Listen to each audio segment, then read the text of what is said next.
एक बार गाएं उच्चारण एक साथ एक स्वर में। ओम भूर्भुवः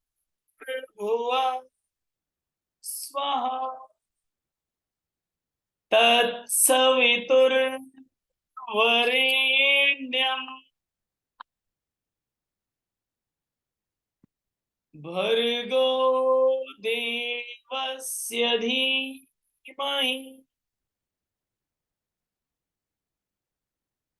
धियो यो नः प्रचोदयात्।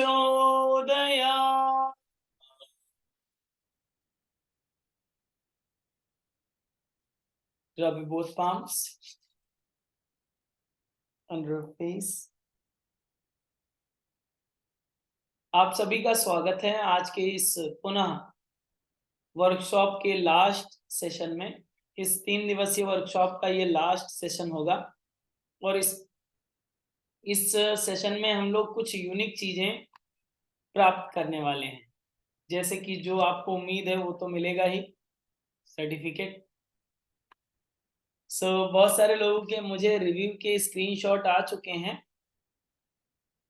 तो उनके सर्टिफिकेट मैंने बनने को उनकी लिस्ट दे दिया है, उनके नाम भेजे जा चुके हैं। आपको शाम के 8 बजे तक आपको सर्टिफिकेट आपकी स्क्रीन तक आ जाएंगे। ओके, रिव्यू आपके लिए कंपलसरी है सर्टिफिकेट के लिए। और आज लास्ट सेशन है तो हम लोग कुछ स्पेशल चीजें सीखना चाहते हैं। आप सभी से हम्बली रिक्वेस्ट है कि आप अपने कैमरे को ऑन कर लें और आज के इस लास्ट सेशन में कुछ ऐसा सीख लें जो जीवन भर काम आए। हो सकता है हमारी मुलाकात दोबारा ना हो अगर आप रजिस्ट्रेशन नहीं करेंगे आगे की क्लास में, फिर भी जो सीखें वो आपके जीवन भर काम आना चाहिए, ऐसा हमारी मान्यता है। लिंक नहीं मिली है किसी को, कह रहे हैं, कोई बात नहीं, लिंक नहीं मिली है तो हम आपको लिंक भेज देते हैं इसी चैट बॉक्स में। गूगल में भी आप योग नमस्ते एकेडमी अहमदाबाद सर्च करेंगे तो आपको मिल जाएगा। वैसे अगर नहीं मिलता है तो हम आपको शेयर कर देते हैं उसकी लिंक।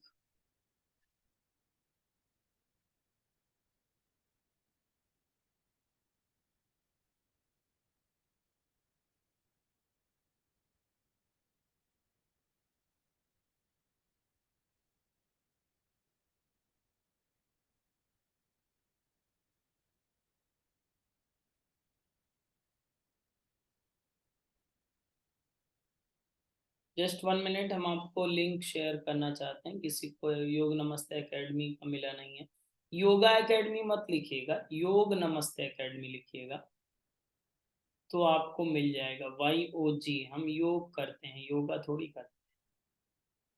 योग नमस्ते एकेडमी से फेसबुक पे भी पेज होगा और गूगल अकाउंट भी है, सभी जगह आपको योग नमस्ते एकेडमी से मिलेगा। जस्ट 1 मिनट वेट कीजिए, हम आपको भेज रहे हैं।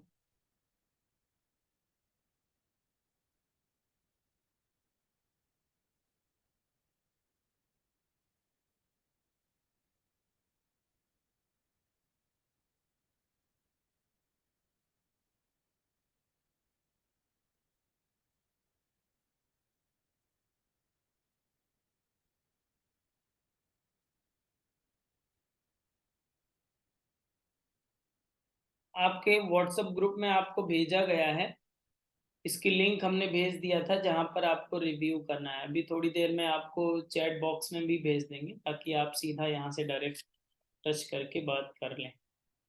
बाकी आज के इस सेशन का शुभारंभ करते हैं। आप सभी कैमरे को ऑन कर ही चुके हैं। कुछ लोग कह रहे हैं कि आज हमें कुछ नहीं सीखना है, 2 दिन में बहुत कुछ सीख लिए, ऐसा कह रहे हैं क्या? लेकिन आज भी हमारी मन है कि आप आज भी कुछ सीख लें नया, जो आपके लिए जरूरी है। आज बात करते हैं, आपकी श्वासों की बात कर लेते हैं तो बात बन जाएगी। श्वास लेते हैं सभी लोग, इनहेल एंड एक्सेल करते हैं, यस? ठीक है, श्वास ले रहे हैं तो सभी लोग अपने पेट पर हाथ रखिए। इनहेल कीजिए, और एक्सेल कीजिए। पेट की गति को आप फील करेंगे। Okay, inhale, exhale, inhale. कैसे मूव हो रहा है अभी मैं पूछूंगा आपसे, आप बताइएगा। Exhale, last round, inhale and exhale. ठीक है, अभी आप बताइए कि कितने लोगों का श्वास लेते समय पेट अंदर जा रहा था? कितने लोग हैं? यस, 10 to 20, 30% लोगों का ऐसा है कि उनका पेट अंदर जा रहा था जब आप श्वास ले रहे थे। श्वास को बाहर निकाल रहे थे तो पेट बाहर आ रहा होगा। इन द सेंस ये उल्टा श्वास आप ले रहे थे। अब ये उल्टा श्वास कैसे है, इसको हम सीधा कैसे कर सकते हैं? तो जैसे कि उल्टा ग्लास रखा हो, उसको तुरंत पलट के सीधा रख दो, उतना ही आसान है आपका श्वास को सीधा कर लेना। तो श्वास अगर सीधी नहीं है तो बहुत जल्द आपकी जिंदगी भी उल्टी हो जाएगी। ठीक है। अगर श्वास उल्टी है तो उसे श्वास को सीधा करना आपके लिए बहुत नेसेसरी है, बहुत जरूरी है, वरना बहुत सारे हेल्थ इश्यूज होने लगते हैं। अब उसको, इसकी इंटरनल फिजियोलॉजी समझ लें कि क्यों जरूरी है इस श्वास को सीधा करना, तो बात बन जाएगी। बाद में हम लोग बहुत सारी चीजें हैं, जैसे कि प्राणायाम है, प्राणायाम की बहुत सारी प्रैक्टिसेस हैं, हम लोग जानते हैं, सीखते हैं।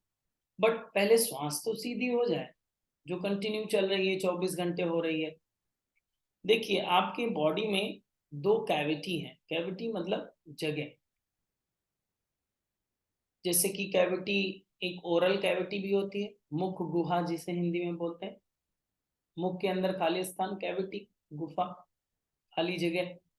उसी तरह से इस ट्रंक पार्ट में दो कैविटी हैं। एक थोरेसिक कैविटी जो आपका चेस्ट रीजन कहलाता है, और एक एब्डोमिनल कैविटी जो आपका डाइजेशन सिस्टम कहलाता है। नोट डाउन कर लीजिए, कथा नहीं कह रहा हूं मैं, आप भी दूसरों को बताएंगे। ठीक है, अलर्ट रहा करिए। तो दो कैविटी हैं आपके, थोरेसिक कैविटी और एब्डोमिनल कैविटी। इस दोनों कैविटी को डिवाइड करने के लिए एक मसल लगी हुई है, मसल्स लगी हुई हैं, जिसे कहते हैं, क्या कहते हैं? Diaphragm muscle. एक मसल्स लगी हुई है जिसे डिवाइड करती है, थोरेसिक ऊपर और आपका जो एब्डोमिनल कैविटी है वो नीचे। डाइजेशन नीचे, रेस्पिरेशन ऊपर। तो दो सिस्टम को भी डिवाइड करती है ये डायफ्राम मसल्स। अब जैसे कि आप बाहर कोई बैलून आपने देखा हो, बैलून को फुलाया हो, तो जब आप हवा भरते हैं तो वो सिकुड़ने लगता है क्या? नहीं, सिकुड़ता नहीं है। हवा भरते ही वो फूलता है, मतलब उसका डायमीटर बढ़ता है। यस। तो आप हवा भर रहे हैं इसे, लंग्स को, दो लंग्स जो आपके लगे हुए हैं, उसे अगर बैलून समझ लें, तो इसमें भी हवा भर रहे हैं, इन द सेंस इनहेल कर रहे हैं, तो इसका डायमीटर बढ़ना चाहिए। यस, मतलब ऑब्वियसली बढ़ेगा ही, ये नेचुरल नियम है। हवा भर रहे हैं तो इसका डायमीटर बढ़ेगा। अब यहां पर क्या होना चाहिए कि डायमीटर बढ़ रहा है, डायफ्राम बीच में है, नीचे एब्डोमिनल कैविटी है, तो ये डायमीटर बढ़ेगा तो ये एक्सपैंड होगा, और ये एक्सपैंड होगा तो ये फैलेगा, थोड़ा ऊपर, थोड़ा नीचे, साइड में, मतलब फूलेगा। तो जब ये कंप्रेस होगा तो पेट बाहर आना चाहिए या अंदर जाना चाहिए? जब ये फूल रहा है तो ये कंप्रेस होगा, नीचे दबाएगा, तो पेट ऑब्वियसली बाहर आना चाहिए। लेकिन जिस कंडीशन में आप सोचिए, श्वास ले रहे हैं, पेट अंदर जा रहा है, मतलब श्वास भरी जा रही है, और आप डायफ्राम को ऊपर की ओर पुश कर रहे हैं कि नीचे मत आने देना, लंग्स को दबा के रखना पीछे, बिल्कुल घुसने ही मत देना हवा को। समझ रहे हैं? अब उस कंडीशन में हवा जाएगी जितनी जानी चाहिए थी नेचुरली? नहीं जाएगी। क्योंकि वहां पर रिस्ट्रिक्टेड एरिया है, वहां पर जाने एक्सपेंड करने की जगह ही नहीं है। आपने पहले ही उल्टी श्वास का अभ्यास कर रखा है और इसकी भी, इस बात को शायद किसी ने अवेयर नहीं कराया और इस पर फोकस भी नहीं किया। चल रहा है काम तो चल रहा है, बस चला रहे हैं, जैसे तैसे गाड़ी खींच रहे हैं। अवेयरनेस बहुत जरूरी है। इसीलिए योग में सबसे पहली बात होती है कि अवेयरनेस, जागरूकता बहुत जरूरी है। हर एक बात पर, हर एक श्वास पर, हर एक विचार पर, हर एक गति पर आपका अवेयरनेस होनी चाहिए, एक्टिवनेस। आप जितना अवेयर होंगे आप उतना हेल्दी होंगे। आप जितना अनअवेयर हो जाएंगे उतना अनहेल्दी हो जाएंगे। फॉर्मूला है ये। तो ये ब्रीदिंग की मैं बात कर रहा था कि इनहेल कर रहे हैं, ये डायमीटर बढ़ रहा है तो नीचे का डायमीटर जो है एब्डोमिनल कैविटी एक्सपेंड करेगी। ऐसा नहीं है जैसे कि बहुत सारे लोग कहते हैं कि एब्डोमिनल ब्रेथ, वो केवल कहने के लिए है, लेकिन आपकी श्वास पेट में नहीं जाती, लार्ज इंटेस्टाइन या स्मॉल इंटेस्टाइन में नहीं भरती है, या लिवर में नहीं भरती है। वहां से कोई पाइपलाइन नहीं है, हवा की कोई पाइपलाइन नहीं है नीचे, बट ये एक्सपेंड होता है तो ये नीचे पुश ऑन होता है और पेट बाहर आता है। ठीक है, जिसका ज्यादा है उसका ज्यादा बाहर आएगा, जिसका कम है उसका कम बाहर आएगा, डिपेंड योर कंडीशन।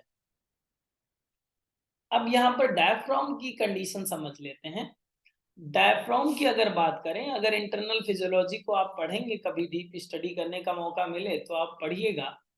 तो डायफ्राम एक ऐसा पार्ट है जो लंग्स के लिए, फेफड़ों के लिए बहुत सपोर्टिव ऑर्गन है। अगर आपका डायफ्राम ना हो तो श्वास लेंगे आप पूरी, लेकिन श्वास निकलेगी नहीं प्रॉपर। ठीक है, श्वास निकलेगी नहीं, लंग्स के पास अपनी क्षमता नहीं है कि वो अपने से श्वास को बाहर निकाल दे। डायफ्राम पुश ऑन करता है ऊपर की ओर, उसे कॉन्ट्रैक्ट करने के लिए, उसे सिकोड़ने के लिए मदद करता है, तो ये आपकी श्वास ऑटोमेटिक बाहर आ जाती है। ओके, ये अगर रिलैक्स होकर के नीचे जाएगा तभी ये एक्सपैंड करके लंग्स पूरी तरीके से श्वास ले पाएगा। और ये आपको पता है, साइंटिफिक रिसर्च ये बताती है कि हम अपने लंग्स का, जो सामान्य व्यक्ति है, 30% हिस्सा केवल एक्टिव कर पाता है।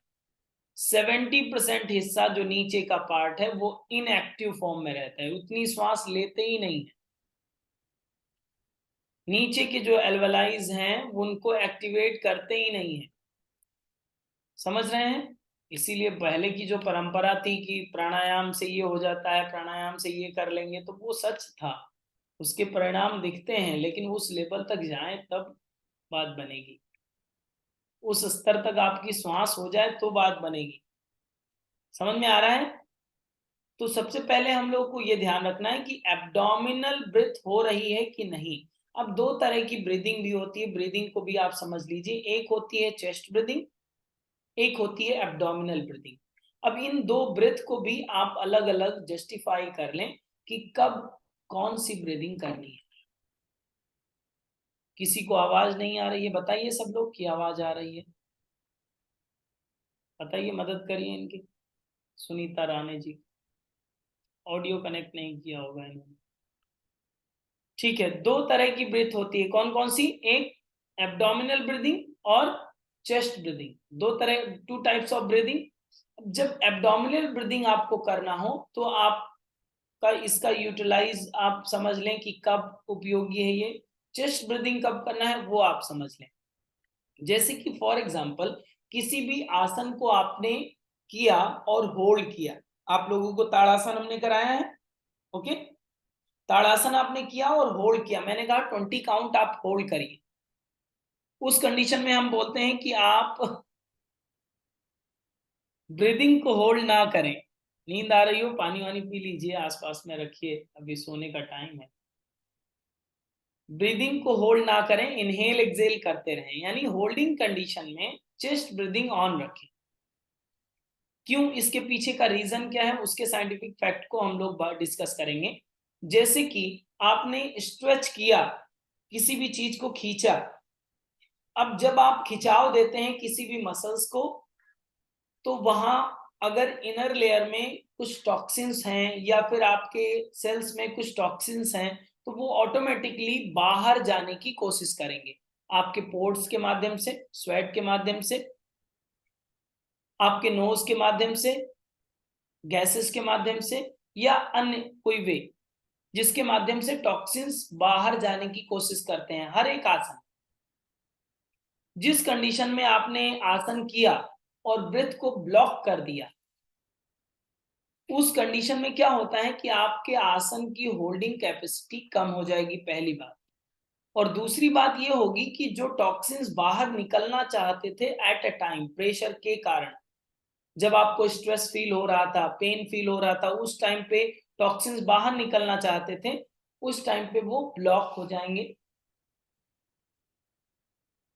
उस टाइम पे वो निकल नहीं पाएंगे। बहुत सारे टॉक्सिन्स, कार्बन डाइऑक्साइड ही नहीं निकलता है केवल बाहर से, नाक से और भी बहुत सारी चीजें टॉक्सिन्स निकलते हैं। ओके, नाक से आप आउटसाइड करते हैं, तो वो टॉक्सिन्स नहीं निकल पाएंगे और वो ब्लॉक हो जाएंगे। तो उससे होगा क्या, पहली बात तो आपकी कैपेसिटी कम हो जाएगी आसन को होल्ड करने की, और दूसरी बात आप डिटॉक्सिफाई नहीं कर पाएंगे, मतलब उस आसन का लाभ नहीं ले पाएंगे जो उसका एक्चुअल बेनिफिट मिलना चाहिए था। ठीक है, इसलिए आसन की होल्डिंग के टाइम में आपको चेस्ट ब्रीदिंग करनी है, गॉट इट, होल्डिंग के टाइम में। अब अगर इस कंडीशन में अगर आप एब्डोमिनल ब्रीदिंग अप्लाई कर लें तो कितना बेनिफिशियल है उसको समझ लेते हैं। चेस्ट ब्रीदिंग जब आप करते हैं तो बॉडी एक्टिव मोड में होता है, एक्शन मोड में रहेगा। जब भी आप चेस्ट ब्रीदिंग करेंगे बॉडी एक्टिव मोड में रहेगा, एक्शन मोड में रहेगा, मसल्स बिल्कुल एक्टिवेट रहेंगी किसी भी एक्शन को करने के लिए। जैसे ही आप एब्डोमिनल ब्रीदिंग करेंगे तो आप रिलैक्स की कंडीशन में जाएंगे, मसल्स भी डल होने लगेंगे, मसल्स में ढीलापन आ जाएगा, मसल्स रिलैक्स कंडीशन में जाएंगे। तो कोई भी आसन आप कर रहे हैं और आप एब्डोमिनल ब्रीदिंग करने लगे तो आप देखेंगे कि आप होल्ड नहीं कर पाएंगे ज्यादा देर तक, उसमें आप टिक नहीं पाएंगे, 20 काउंट हो या 10 काउंट।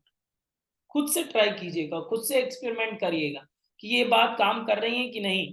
खुद से ट्राई करना है, अपने बॉडी पर खुद अप्लाई करना है, ये काम कर रहा है तो आप दूसरों को बताइएगा, क्योंकि ये फैक्ट है।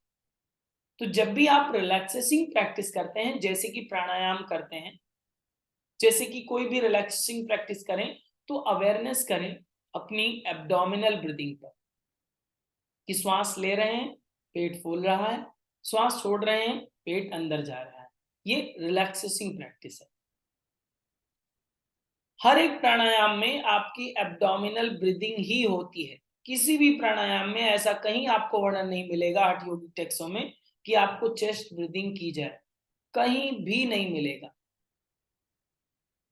क्योंकि प्राणायाम का मूल स्वरूप आपका कुंभक है, ब्रेथ रिटेंशन है, तो ब्रेथ रिटेंशन बिना आपके एब्डोमिनल ब्रीदिंग के तो हो नहीं सकता। ठीक है, बॉडी को काम और रिलैक्स करना जरूरी होगा, स्टेबिलिटी तभी आएगी। Got it.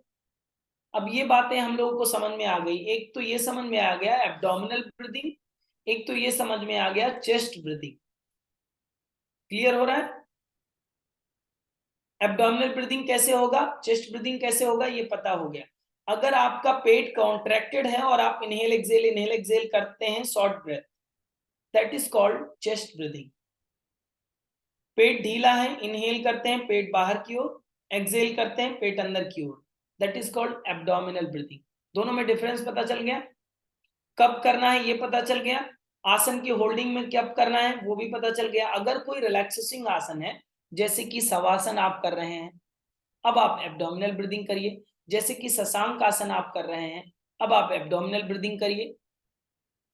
जैसे कि वज्रासन कर रहे हैं, इसमें दोनों तरह की ब्रीदिंग कर सकते हैं, ये कॉमन है। जैसे कि मकरासन कर रहे हैं, रिलैक्सेसिंग आसन है, तो आप एब्डोमिनल ब्रीदिंग करिए। तो आप देखेंगे आपके आसनों की परफॉर्मेंस दिनों दिन इंक्रीज होगी, वहीं पर स्टक नहीं होगी कि 2 साल पहले भी 20 काउंट करते थे अभी भी 20 काउंट कर रहे हैं, आगे बात बात बढ़ ही नहीं रही है। कैपेसिटी बिल्ड होने लगेगी जब आप इस तरह से बारीकियों पर ध्यान देंगे तो, क्योंकि ये मैकेनिज्म है आपकी इंटरनल फिजियोलॉजी का, इस तरह से बॉडी रिएक्ट करती है, इस तरह से बॉडी काम करती है। उस पर आपको ध्यान देना पड़ेगा। ठीक है, अब थोड़ा सा डिस्कस कर लेते हैं कि आपको एक प्राणायाम के बारे में बता देते हैं, तो ये और भी ज्यादा क्लियर हो जाएगा। कितने लोग इसमें हैं जो भस्त्रिका प्राणायाम के बारे में जानते हैं? Raise your hand.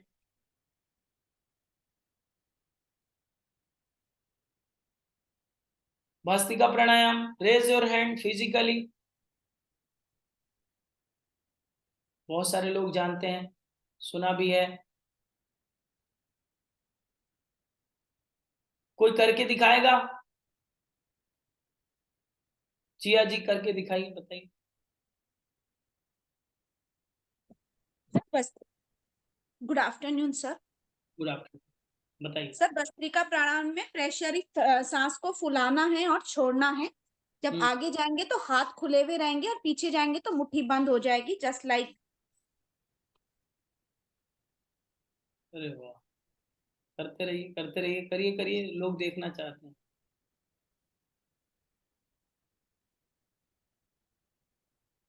अच्छा मैम, ये बताइए इसमें कौन सी ब्रीदिंग हो रही है?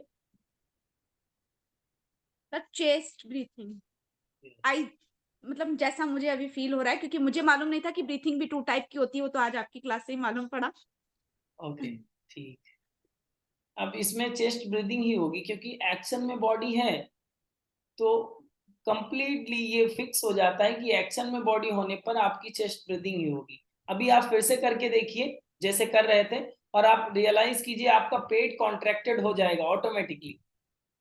करिए करिए। Yes, yes sir, yes sir. Abdominal region जो है, रेक्टस एब्डोमिनल पार्ट जो है, ये जो वैली वाला पार्ट होता है, सेंटर पार्ट होता है, ऑटोमेटिकली कॉन्ट्रैक्ट हो जाएगा। तो ये फिक्स होता है कि आपका जब एब्डोमिनल, रेक्टस एब्डोमिनल कॉन्ट्रैक्टेड है तो आपकी चेस्ट ब्रीदिंग हो रही थी, मतलब डायफ्राम ऊपर की ओर रोक रहा था कि इधर नहीं आने देंगे, और आप श्वास ले रहे थे, छोड़ रहे थे। ठीक, आप जब भी ओरिजिनल टेक्स्ट को पढ़ेंगे, कहीं भी आप, चाहे हठ प्रदीप का, ग्रहण संहिता, जहां भी आपको मिले आप पढ़िए, तो वहां पर पता चलेगा कि इस तरह की किसी भी प्रकार की भस्त्रिका प्राणायाम का वर्णन किसी ऋषि ने नहीं किया है। अपने संस्कृत के लाइनों में इस तरह की किसी भी प्रकार के भस्त्रिका प्राणायाम का अभ्यास नहीं बताया गया है, कहीं भी वर्णन ही नहीं है ऐसा। एक्चुअल में क्या है, मैं अक्सर लोगों को बताता हूं कि पासिंग पास वाला गेम नहीं होता है। आपने कुछ कहा, आगे लाइन में कुछ कहना है, आगे कुछ और, फिर आगे लास्ट तक जाते जाते कुछ का कुछ हो जाता है। यस या नो? तो ठीक ऐसा ही हुआ है इस भस्त्रिका प्राणायाम के साथ। एक बात बता दी गई है, बस उसी को किसी ने कुछ और कहा, किसी ने कुछ और कहा, किसी ने कुछ और कहा, किसी ने रिसर्च लेवल तक ना स्टडी करने की कोशिश करी, ना कुछ नया सीखने की बात करी। बस कर रहे हैं तो कर रहे हैं, और बता दिया तो हो गया। ठीक है, अब इसको समझते हैं। प्राणायाम का फंडामेंटल रूल जो है वो ये कहता है कि कोई भी आप प्राणायाम करें तो प्राणायाम से प्राण का आयाम होगा, इन द सेंस प्राण का विस्तार होगा, आप रिलैक्स फील करेंगे, आप एनर्जेटिक फील करेंगे। लेकिन यहीं पर तुरंत जो अभी आप हम लोग अभ्यास देख रहे थे, उसको अगर देखें तो 20 टाइम्स करने के बाद लगता है कि फेफड़े बाहर आ जाएंगे या फिर प्राण बाहर जाएंगे। ऐसे ना, मतलब थकान लगती है, फटीग क्रिएट होता है। तो ये पहले ही फंडामेंटल रूल पर ये खरा नहीं उतर रहा है, मतलब प्रैक्टिस कुछ तो गड़बड़ है। कि जो अभी हम लोग भस्त्रिका प्राणायाम को सीख रहे हैं, ये टोटली रॉन्ग कह सकते हैं। लेकिन हम लोग योग वाले हैं तो किसी को गलत नहीं कहेंगे, मान लेते हैं कि अभी ये थोड़ा सा सही तरीका नहीं है, अभी के लिए मान लेते हैं, क्योंकि ये फंडामेंटल रूल पर ये सेट खरा नहीं उतर रहा है। क्योंकि जो भी प्रैक्टिस की जाती है प्राणायाम की जाए, तो वो रिलैक्सेसिव होनी चाहिए और आपको कामनेस देनी चाहिए, क्योंकि प्राणायाम के बाद अगला चरण है आपके धारणा की स्थिति बनने लगती है, प्राणायाम के बाद में फिर ध्यान की स्थिति बनती है, फिर आगे की स्टेज में जाते हैं आप, तो वो स्थिरता आती है। या अष्टांग योग की दृष्टि से देखेंगे तो प्राणायाम के बाद प्रत्याहार की बात आ जाएगी, प्रत्याहार के बाद धारणा, ध्यान, समाधि। तो वो वाला स्टेज भी यहाँ पर क्रैक नहीं हो रहा है, वो वाली बात भी नहीं बन रही है। आप 5 बार ऐसे ऐसे कर लीजिए और पसीना निकल जाएगा और मन करेगा कि अब अभी तो थोड़ा सा ज्यादा थक गए हैं, मन विचलित हो जाएगा, आप ज्यादा सक्रिय हो जाएंगे, ज्यादा अलर्ट हो जाएंगे, मन शांत नहीं होगा, क्योंकि pulse rate, breathing rate, heart beat सब एबनॉर्मल हो जाएंगे। इस कंडीशन में भस्त्रिका प्राणायाम तो खरा नहीं उतरता है, गलत है प्रैक्टिस। अब किसको ढूंढे, कौन किसने सिखाया था हमको गलत प्रैक्टिस? बहुत सारे लोगों की एक संख्या है, जहां भी जाएंगे कुछ ना कुछ नया मिल जाएगा आपको। बट मैं ये कहता हूँ कुछ नया सीखिए, अच्छी बात है, सीखना चाहिए, बट तथ्यात्मक सीखना चाहिए। जो हम लोग विज्ञान की दुनिया में हैं, साइंटिफिक दुनिया में जी रहे हैं, जो ऑथेंटिक है, जो काम करता है, एक्चुअल में आपके बॉडी में रिस्पॉन्ड कर रहा है, उसको थोड़ा अपने से भी सोचना चाहिए कि ये सही बात है या बाबाओं वाली बातें हैं केवल। वरना अगर सही से प्रेजेंट नहीं किया गया तो पॉल्यूशन फैलेगा आपके योग विषय में, प्रदूषण बहुत तेजी से फैलेगा। नई जनरेशन ये कहेगी कि आप लोग केवल अंधभक्त हैं, किसी ने कुछ कह दिया और आप मान लिए, ये सब गड़बड़ है। और जबकि हम लोग का साइंस ही सुपर साइंस है, योग विज्ञान सुपर साइंस कहलाता है। तो इसको प्रेजेंट करना हम लोग को सही तरीके से आना चाहिए। ठीक है, ठीक है, बात करते हैं भस्त्रिका प्राणायाम को आगे समझाने की कोशिश करते हैं आपको। अब ये तो समझ में आ गया कि कोई भी प्राणायाम करेंगे आपको कामनेस और रिलैक्सेशन जरूरी है, उसके साथ आप करेंगे। और ये डायफ्राम नीचे जाएगा तब जाके हम श्वास को ज्यादा लेंगे। एक फंडामेंटल रूल आपको बता देते हैं, भस्त्रिका प्राणायाम का जो सूत्र है, सूत्र ये कहता है कि आपको उतनी ही मात्रा में श्वास लेना है और उतनी ही मात्रा में श्वास को बाहर निकालना है। ये फॉर्मूला सभी आपको बताएंगे, इक्वल अमाउंट में इनहेलेशन, इक्वल अमाउंट में एक्सहेलेशन। ये फंडामेंटल रूल है ये इस भस्त्रिका प्राणायाम का। जितनी मात्रा में आप श्वास ले रहे हैं उतनी मात्रा में श्वास को बाहर निकालिए। लेकिन पहले ही क्लियर कर देते हैं कि कैसे श्वास लेना है। महर्षि गैरंड कहते हैं कि धौकनी की तरह, लोहार की धौकनी की तरह। जब आप ओरिजिनल टेक्स्ट पढ़ेंगे तो उसमें वर्णन करते हैं कि लोहार की जैसे धौकनी होती है। पुराने समय में किसी ने देखा है धौकनी? चमड़े की वो धौकनी एक फैन टाइप का होता है जिससे हवा दिया जाता है और उसे लोहार जो है बहुत सारे चीजों को बनाता है। ठीक है, तो उस धौकनी की बात करते हैं कि आप ये जो लोहार की धौकनी की तरह आपका भस्त्रिका प्राणायाम में अभ्यास होता है। कहते हैं कि आप इनहेल करें, श्वास करें, लें और उदर पूरित करें। उदर पूरित वहां पर शब्द आता है कि उदर पूरित करें, मतलब श्वास पेट में भरें। क्योंकि महर्षि गरण ये जानते थे कि आप लोग इतना तो इंटेलिजेंट होंगे तो थोड़ा सा कोड भाषा तो समझ जाएंगे। ठीक है, तो उदर पूरित करने का मतलब है पेट बाहर करना। श्वास लिया पेट बाहर, श्वास छोड़ा पेट अंदर। तो जितनी मात्रा में ले रहे हैं उतनी मात्रा में बाहर। Inhale exhale, inhale exhale. अब ये धौकनी की तरह कौन काम करेगा? अभी जो हम दो कैविटी की बात कर रहे थे, एब्डोमिनल कैविटी और थोरेसिक कैविटी, तो बीच में क्या है? डायफ्राम। ये धौकनी की तरह काम करेगा कि नहीं करेगा? ऊपर जाएगा नीचे आएगा, ऊपर जाएगा नीचे आएगा। यस, तो ये धौकनी की तरह काम करेगा और पेट में हवा भर रही है ऐसा आपको फील भी होगा। श्वास लीजिए श्वास छोड़िए, श्वास लीजिए श्वास छोड़िए। अब महर्षि पतंजलि, महर्षि घरण ये कहते हैं कि आप अपनी स्पीड को अपनी क्षमता अनुसार इसे बढ़ाया जा सकता है, लेकिन अवेयरनेस के साथ। ये ध्यान रहे कि आप इस धौकनी को कर रहे हैं कि नहीं कर रहे हैं, उदर पूरित होकर के कर रहे हैं कि नहीं। अगर उदर पूरित नहीं हो रहा है तो आप रुक जाइए, स्पीड को थोड़ा कम कर लीजिए, बट अवेयरनेस लेकर आइए। अवेयरनेस जरूरी है। स्पीड उतनी ही बढ़ाइए कि चेस्ट ब्रीदिंग ना हो, एब्डोमिनल ब्रीदिंग ही हो। डिस्काउंट इसमें इतना ही है, स्पीड आप जितनी बढ़ाना चाहें बढ़ा सकते हैं, बट एब्डोमिनल ब्रीदिंग हो।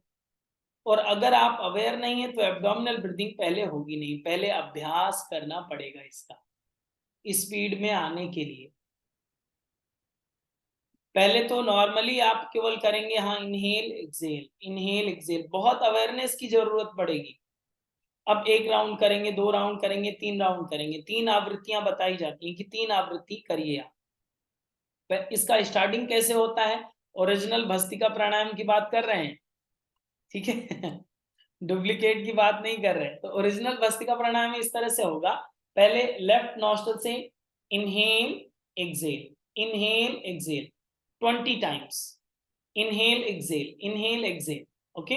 इक्वल अमाउंट में इनहेलेशन, इक्वल अमाउंट में एक्सहेलेशन, नो ब्रेथ रिटेंशन नहीं करना।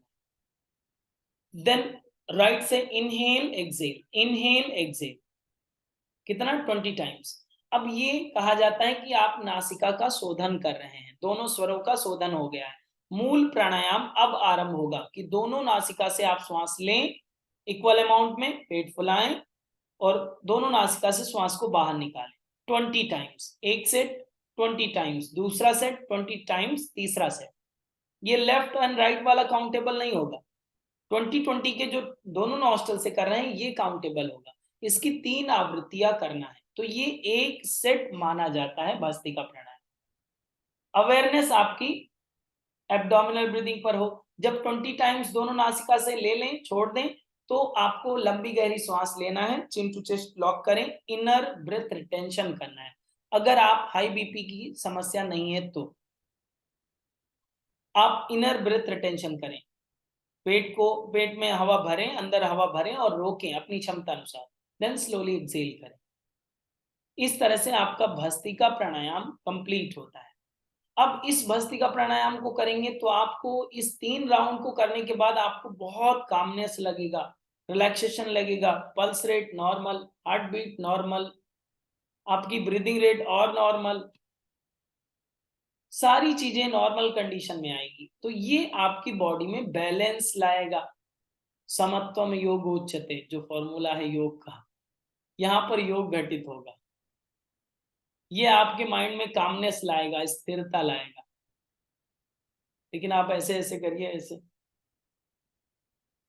तो बात बनेगी नहीं, बिगड़ सकती है। जैसे कोई अस्थमेटिक पेशेंट हो और फ्लो में आपके थोड़ा सा मोटिवेशन से वो एंथुजियास्टिक हो जाए और कर ले, फिर अटैक आ जाएगा अचानक से, हो सकता है आपको भी पुलिस स्टेशन जाना पड़े, क्या करा दिया था आपने, ठीक है। या आपने हाई बीपी वाले को करा दिया तो उसकी तो हालत खराब हो जाएगी। अब यहाँ पर जब रिस्ट्रिक्शंस आने लगते हैं कि उन लोगों को नहीं कराना चाहिए भस्त्रिका प्राणायाम, कौन सा? ये वाला, हाई बीपी की कंडीशन में, अस्थमेटिक पेशेंट कंडीशन में, या फिर कार्डियक प्रॉब्लम में। लेकिन ये वाला भस्त्रिका आप सबको करा सकते हैं। बता दें, सामान्य गति के साथ आप कराना है, बहुत ही सहजता के साथ, अवेयरनेस के साथ, उतना ही ज्यादा रिलैक्स फील होगा, उतना ही ज्यादा आपकी शुद्धिकरण की प्रक्रिया आरंभ हो जाएगी। क्योंकि ये वैक्यूम क्लीनर की तरह काम करता है। जैसे कि डस्ट को खींचने के लिए वैक्यूम क्लीनर होता है, उसी तरह से भस्त्रिका प्राणायाम वैक्यूम क्लीनर की तरह काम करता है। एक थोड़ा सा और फैक्ट आपको बता देते हैं, जैसे कि किसी भी चीज को टाइट कर दिया जाए और पैक कर दिया जाए, तो वहां से चीजें ज्यादा आसानी से पास होंगी, या फिर ढीला छोड़ दिया जाए तो आसानी से पास होंगी? यस, ढीला छोड़ दिया जाए ऑब्वियसली, यस। तो अगर आपकी विंड पाइप की बात करें, नेजल कैविटी की बात करें, आप कॉन्ट्रैक्टेड कर दें इंटरनल मसल, जैसे कि आप पावर लगाते हैं, कॉन्ट्रैक्ट हो रही है मसल्स, तो कॉन्ट्रैक्शन की कंडीशन में आपको फील हो रहा है कि श्वास आप ज्यादा ले रहे हैं, इसीलिए तो आप पावर लगा रहे हैं। आपको फील हो रहा है कि आप श्वास ज्यादा ले रहे हैं, लेकिन एक्चुअल में ऐसा होता ही नहीं है। जब भी आप पावर लगाएंगे, श्वास उतनी नहीं जाती जितना आप नॉर्मल ले रहे थे, क्योंकि सारा कॉन्ट्रैक्टेड है इन द सेंस डायफ्राम ऊपर की ओर पुश कर रहा है, आपके जो नेजल कैविटी है, विंड पाइप है, वो भी कॉन्ट्रैक्टेड हो गया है। तो आपको केवल जस्ट लाइक फील हो रहा है कुछ नहीं, सब मोह माया है, सब माया का नेटवर्क होगा। फिर आपको अनुभव कुछ होता है, होता कुछ नहीं है, समझ रहे हैं? तो योग जब होता है तो योग बहुत ही सहजता, सुगमता और सौम्यता के साथ होता है। खासकर प्राणायाम की अगर बात करें, श्वास की अगर बात करें, प्राणायाम के अभ्यास की अगर बात करें, तो इन सारी बारीकियों पर आपको ध्यान देना होगा। अब आप जब दूसरों को बताते हैं एक इजी अंडरस्टैंडिंग करके कि हाँ ये इस तरह से फैक्टफुल है और इस तरह से करना चाहिए, अब आप दूसरों को बता सकते हैं कि ये बेनिफिशियल है, ये आप में बैलेंस करता है। नहीं आपको बिलीव है, आप 10 मिनट करके देख लीजिए, तुरंत इंस्टेंट इफेक्ट आपको दिखेगा, तुरंत आपको रिलैक्सेशन, कामनेस, आपको दोनों में अंतर दिख जाए। दोनों में क्या अंतर है आप तुरंत देख सकते हैं। वरना आपको बहुत बड़ी बुक दे दिया जाए, उसमें बहुत सारे बेनिफिट लिख दिए जाएं उस, और फिर आप रट लीजिए और इसके बाद में दूसरों को बताइए कि ये बेनिफिट इससे होता है, ये बेनिफिट इससे होता है। सामने वाला पूछेगा कैसे, तो आप कहेंगे कैसे, क्या वो हमने पढ़ा है, ये होता है। ठीक है, यही तो कह सकते हैं कि हमने बुक में पढ़ा है, बुक में लिखा हुआ है और हमें पता है। तो सामने वाला ये भी कह सकता है किसने बुक लिखी है,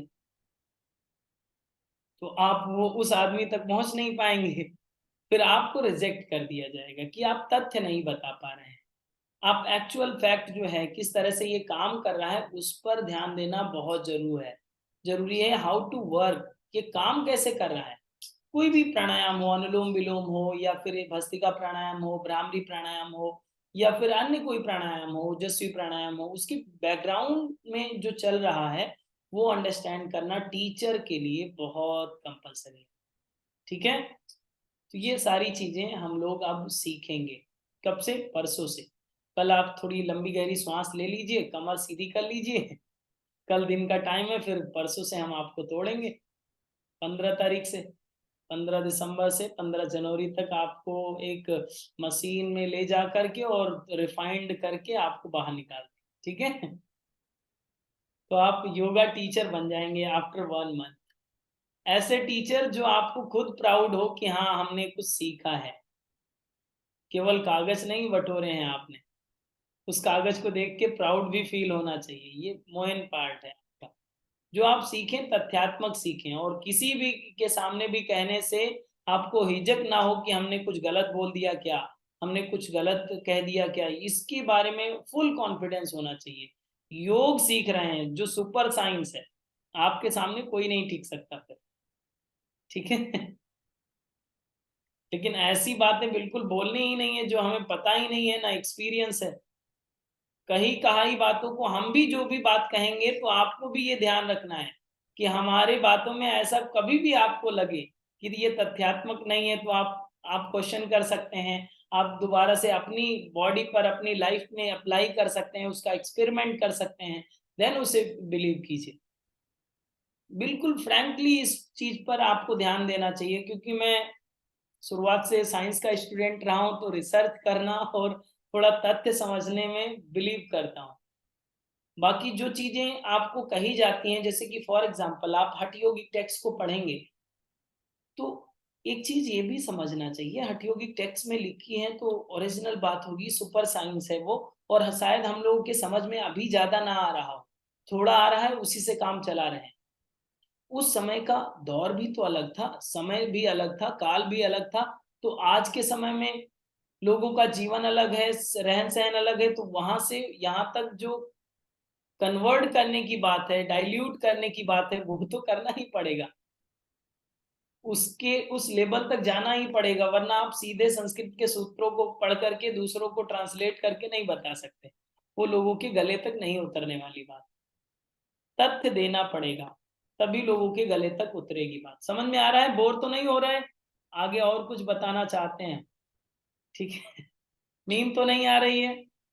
कुछ लोग हैं कैमरा वैमरा बंद करके और सोते रहते हैं और हमारी क्लास करते रहते हैं, लेकिन ठीक है कोई बात नहीं, कम से कम क्लास में आ जाते हैं, इतना ही काफी है बहुत सारे लोग, पुराने लोग जुड़ गए हैं, अच्छी बात है। आप लोगों के दर्शन करके अच्छा लगता है हमें। तो ये तथ्य समझ में आ गया आपको पूरी तरीके से? हमने एक बात बताई है कि श्वास की बात करी, श्वास की बात में हमने आपको भस्त्रिका प्राणायाम पर थोड़ा सा लाइट डालने की कोशिश करी कि हम लोग किस तरह से सीख रहे हैं, जान रहे हैं। इसी तरह से आपको हमने कल टॉपिक के नाम लिखवाए थे। बताएं किसी को टॉपिक के नाम लिखा है? किसने लिखा है बताइए, कौन पढ़ सकता है? कोई पढ़ दे ताकि लोगों को पता चल जाए हम क्या क्या पढ़ने वाले हैं। कौन पढ़ेगा जो हिंदी अच्छी हो या फिर जो भी भाषा में बोलना चाहे? अरे बोलने के लिए बहुत आगे रहा करिए, टीचर बनना है तो। अगर कौन बोलेगा, किसने लिखा था, किसने लिखा था?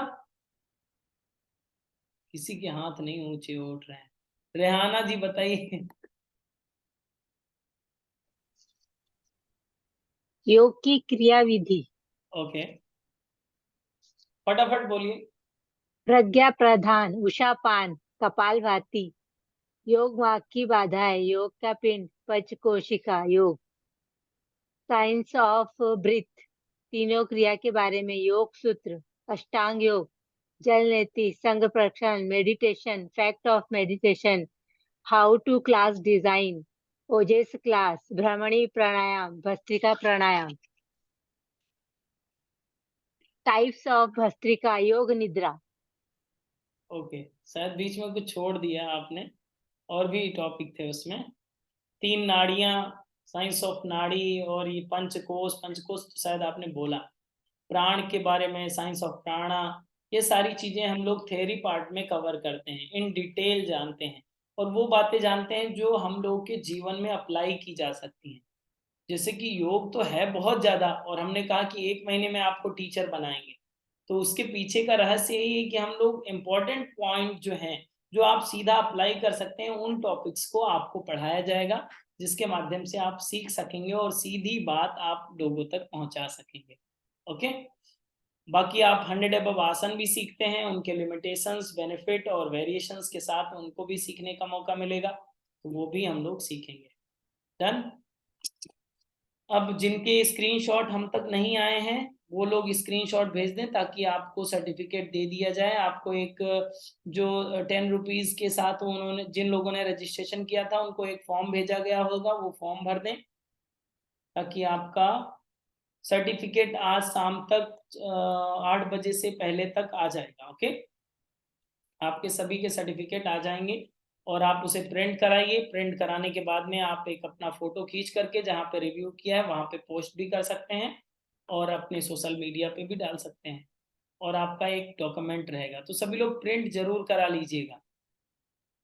कुछ लोग ऐसा बिल्कुल ना समझें कि फ्री का सर्टिफिकेट है, क्या करेंगे 10 रुपये खर्च करके। ठीक है। वो आपके आने वाले समय में काम आएगा, क्योंकि मोबाइल का कोई भरोसा नहीं होता है, कब डाटा चला जाए, तो उसके लिए प्रॉब्लम हो जाएगी आपको बाद में। इसलिए आप प्रिंट करा लीजिएगा, लेमिनेट करा लीजिएगा और रखिएगा अपने पास में। ठीक है। सो हम लोग अब मिलेंगे 15 तारीख से।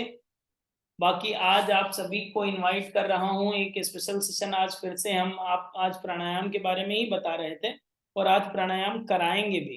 करने का अलग एक्सपीरियंस होता है, पता है आपको। तो आज हम आपको 6:30 to 7 में इवनिंग में आपको प्राणायाम स्पेशल प्रैक्टिस भी कराना है आपको। तो आप सभी इनवाइटेड हैं आज के इवनिंग सेशन में। आएंगे?